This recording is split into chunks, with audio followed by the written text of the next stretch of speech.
sewing friends, welcome to my sewing room. My name's Beth. If you're new, welcome. Today I wanted to share about making this flag banner. I got the pattern for free online from a fabric company called Henry Glass Fabric, and I don't often follow patterns, but this week I did just that.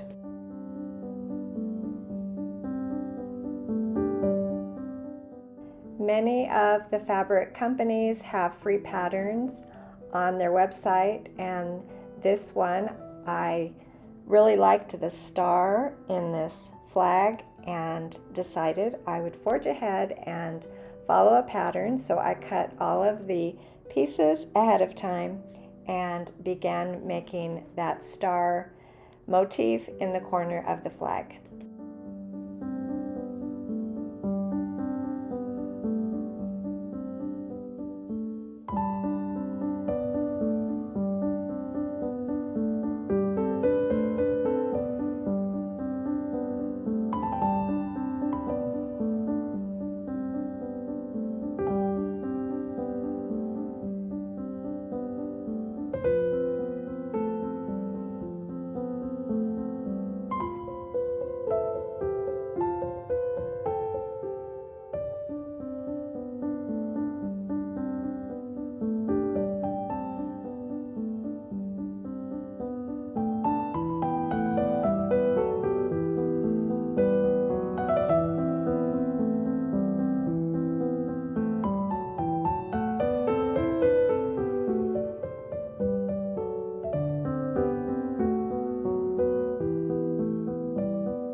I had a pack of leftover fabrics from another quilter, blues and creams and that cranberry color. So I did not use the fabrics that the quilt pattern designer used, but I made do with what I have here in my sewing room. Most of the shapes were squares and rectangles, and it was pretty straightforward as I put my quilt top together.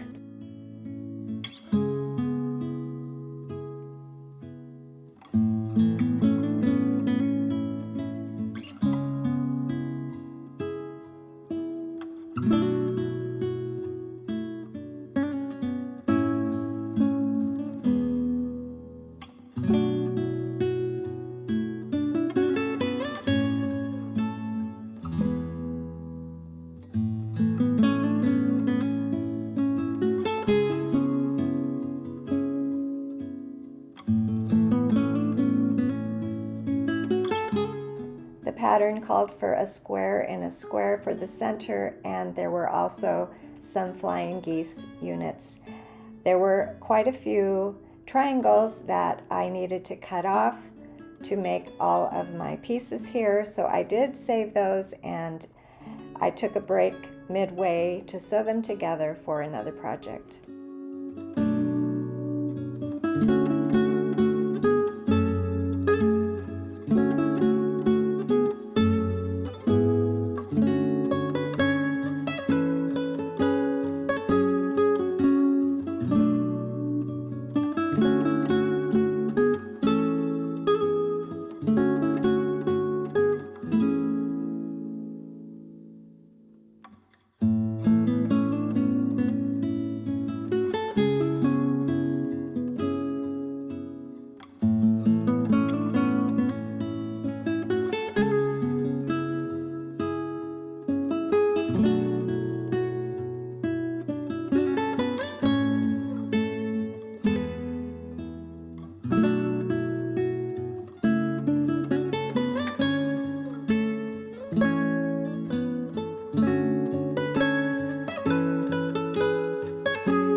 At this point, I had my large star complete and my flying geese unit, so I needed to make 4 more small stars for the corners.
the stripes on the flag use strips of this cranberry color. It's a very subtle change in the cranberry as you join these 3 strips together. I could have cut one large strip the same width, but I went along with the pattern and I sewed 3 strips together, and as you can see, the color is very similar, but it gives a little bit more interest in those striped areas.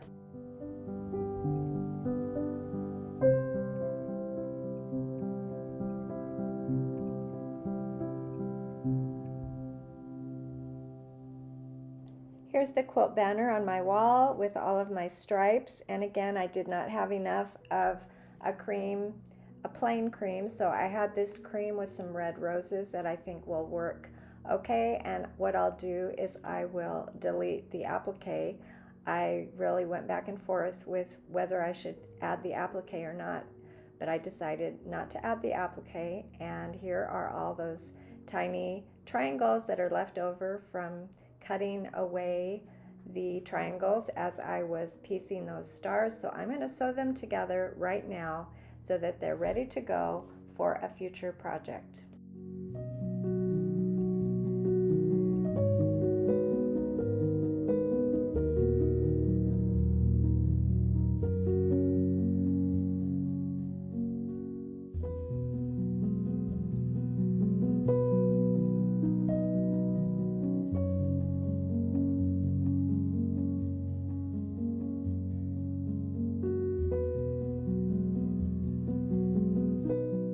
And here's my quilt top with the stripes, and I added one more piece on the bottom, a little bit different than the pattern specified, but I like the way it's looking, and I took it out on my porch to make my quilt sandwich, and I had a little bit of company in the backyard. It was fun to see the deer back there as I was putting my quilt sandwich together.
I'm going to quilt my banner here very simply with some lines diagonally placed on my quilt. So I used my ruler to give myself that angle, and I'm going to put one piece of tape through the center and begin there.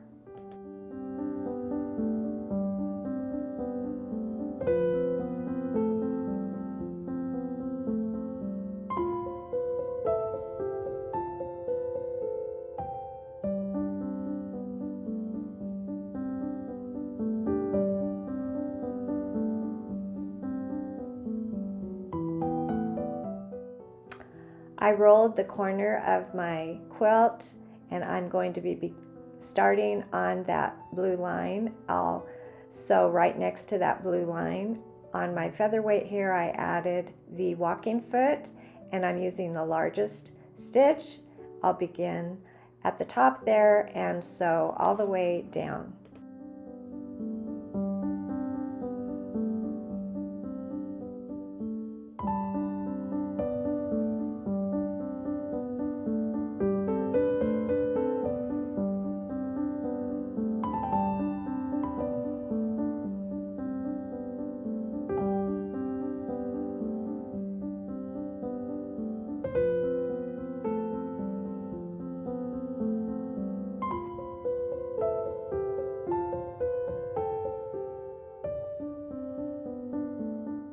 getting that first line of quilting in, I double checked that everything was smooth on the back, and I added this little attachment to the walking foot that measures the distance, and every line after that first quilting line will be exactly the same distance apart if I use that little attachment and just follow along with my previous stitching line.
After going one direction diagonally, I turned my quilt and I put that first piece of tape again going the opposite direction, so I'll have a cross hatch pattern on my quilt.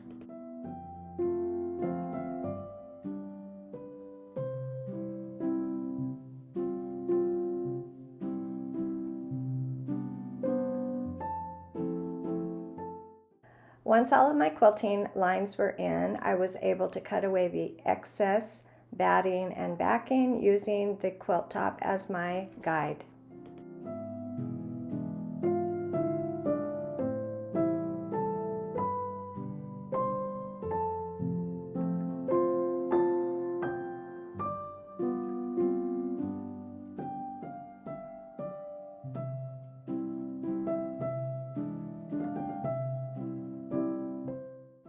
Since this quilt will be hanging on a wall and not being used on a bed, I'm going to just use one layer of binding, and I cut my strips 1 3/4 inch, and I'll be joining them right sides together and putting in a seam from corner to corner so that my binding will be all put together and I can attach it, and I'll be attaching it to the front of my quilt.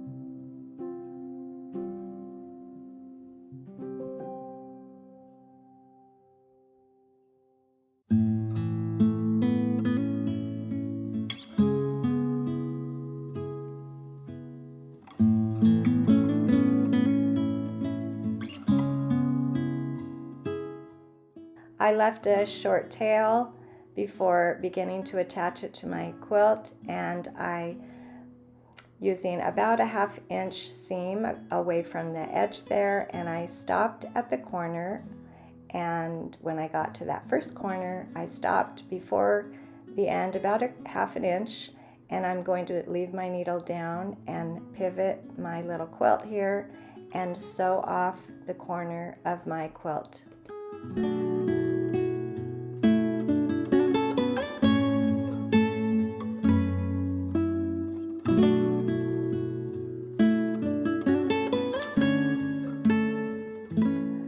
I'm turning my quilt to work on the next side, and I folded my binding up and down, and I'm going to begin sewing right there on the fold, and I will do that on all the corners of my quilt.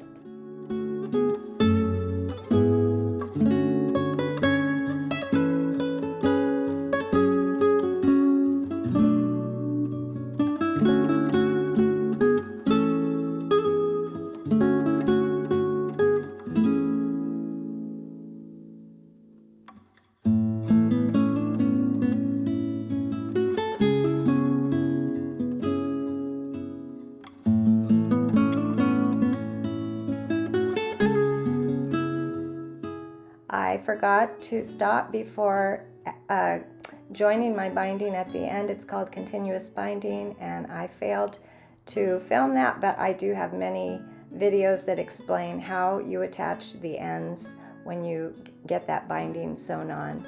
So I'll leave links below for that. And after I attached the binding all the way around, I just tucked in that raw edge and pinned around, and I will be hand sewing this all the way around on the back of my quilt.